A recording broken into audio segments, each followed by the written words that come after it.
welcome back. A few months ago, I filmed a video on how to create a lasagna garden. Lasagna gardening the term comes from Patricia Lanza, and there's a book called Lasagna Gardening, which I really like. And Patricia has stopped by my channel and left me nice comments. So I really like her. She's my friend now. So I wanted to show you what is going on in this lasagna garden that we did and what you can expect even in the very first year.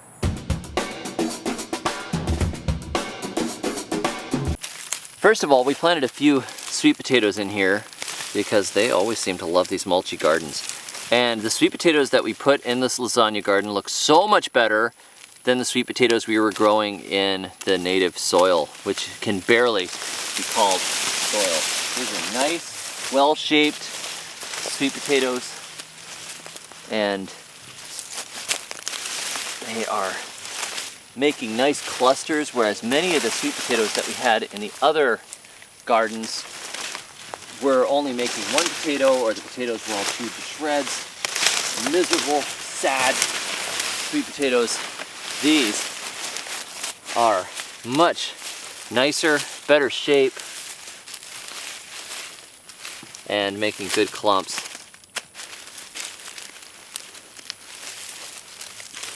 So that was one of our test crops, was the sweet potatoes.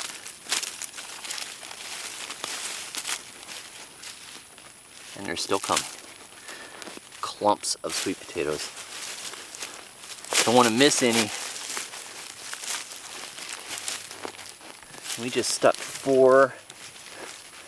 four vines in the ground.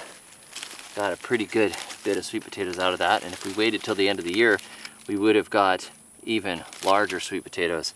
But we're harvesting now because this is no longer our land. Another plant we put in here as a test were these hot peppers. This is a rare hot pepper from Scott Head that is so rare I don't even know the name of it. And my daughter Daisy planted some of them, and I put the little weeny seedlings out here, and they are thick and lush and covered with hot peppers, which I'm sure are super, super sweet. They look like they would be a delicious bell pepper type. Super, super rare.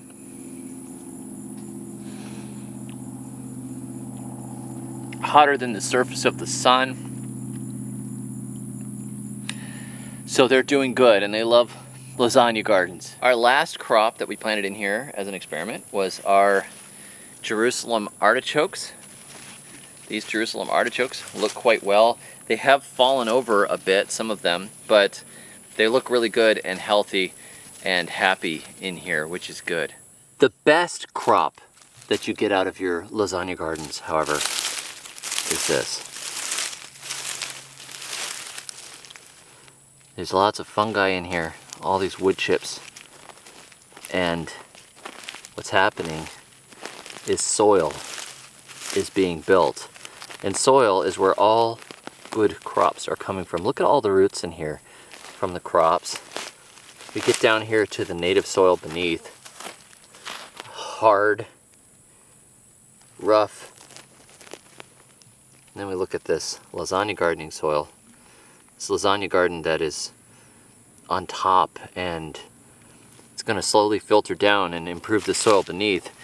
And after your first year, you have some soil formation happening, but then as time progresses, you just continue to grow up. You keep planting in it, you keep mulching over the top, and you keep building up. You throw in a layer now and again, and you plant new crops, and you throw in a layer, and you plant new crops, and you end up with this super rich, lots of fungi, bacteria, earthworms, and life, and you get soil that is absolutely incredible. It's one of the very best ways to improve a bad piece of ground and start gardening on ground that could just be rocks and sand or clay.